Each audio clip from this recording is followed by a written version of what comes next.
Hello viewers, here is a vintage Westinghouse table fan. This is a 16-inch 3-speed model. Let me show you guys the switch here. This does seem to be working fine.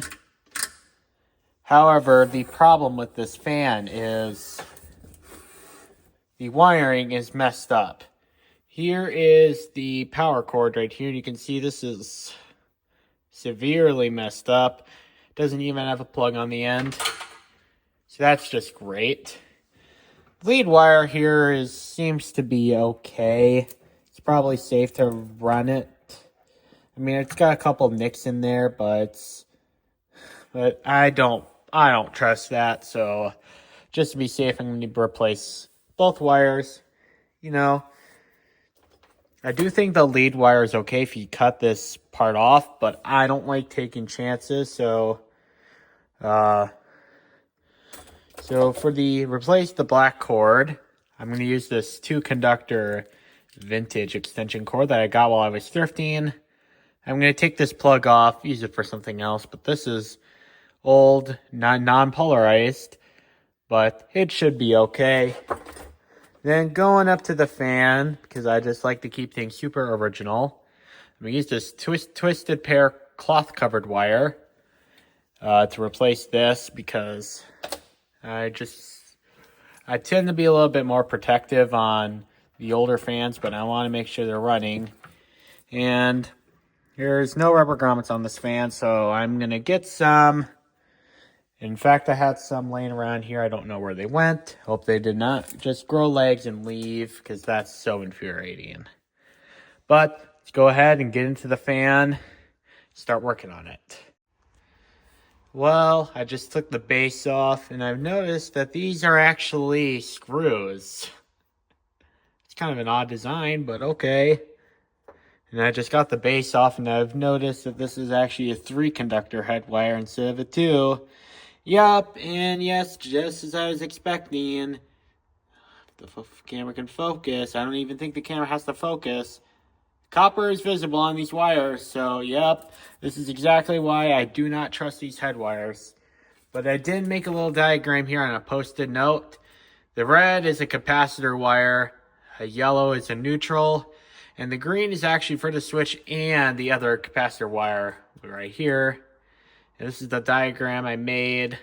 This right here would be the motor, this would be the internals, and this would be the cord itself.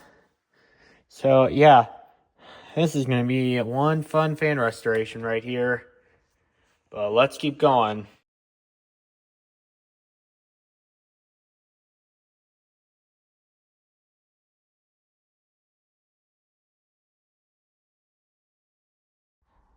Here's a pleasant surprise to me. These are actually just wire knotted together. And I did make another little post-it note here of which wires will go to where.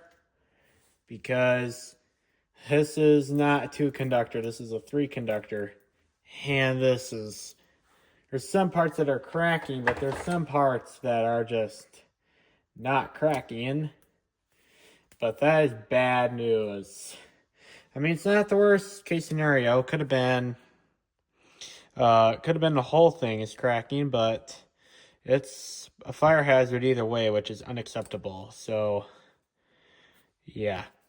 And I know some people would just cut the wire and leave the frayed wiring here, but yeah, this is not. I don't deem this safe, so I'm just gonna go ahead and just put some heat shrink tubing over this because I don't trust the way that the wiring is right now.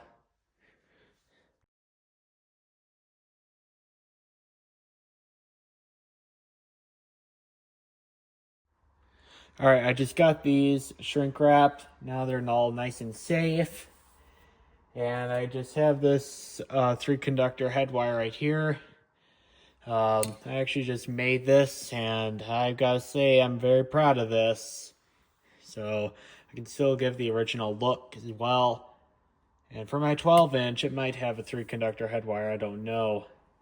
But this wire right here with most of the cloth still on it, I'm going to mark that one red. So that way I know this one is a separate wire so these don't get mixed up, because I don't want to screw anything up, because this fan height was not cheap. It was a more expensive buy. I do not want anything blowing up.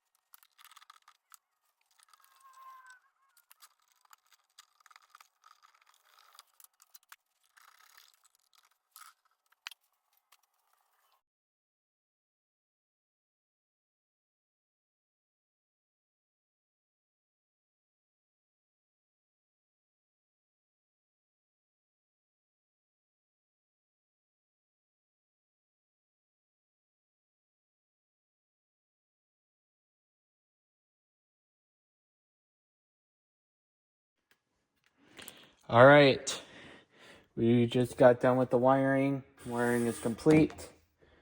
So that does solve the majority of the problem with the fan. Now the other problem is the blades being a little cracked, but I think this is just going to be more of a use piece rather than a cosmetic beauty. But this is a 3-conductor head wire that I just made. This was originally 2 conductors, but I twisted one more wire over it, so now it's a 3. And this is just a 2-wire black wire extension cord, which is probably over 50 years old. As you can see the styling with the plug. But it's still flexible, even after all these years later. And we're going to run it up for the first time on video. So let's zoom out a little bit.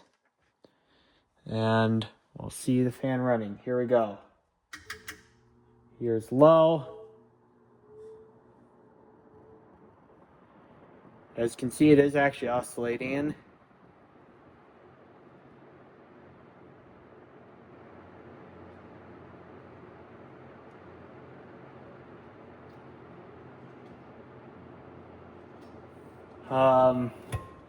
How apparently the oscillations aren't working quite right, though.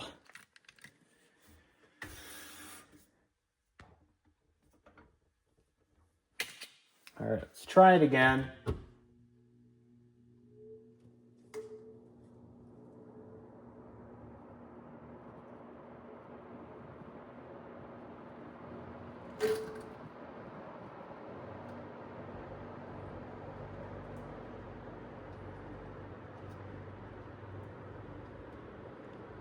Well, you can see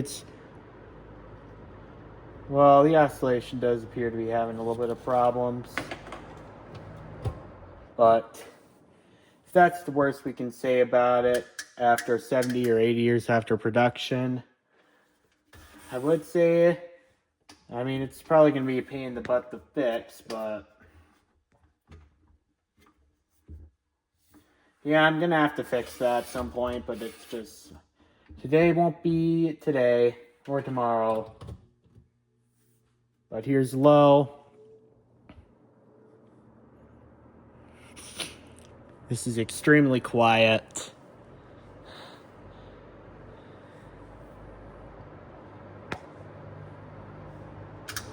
Here's medium.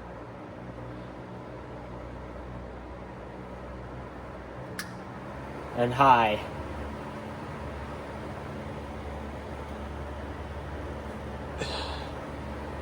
All right, yeah, gosh, you can see it's moving that fan too, and I'm not exaggerating. The fan's not plugged in. I'm talking about that one right there. And now off. Well, there you have it. My 16-inch Westinghouse fan fixed. Thank you guys and have a good day. Bye.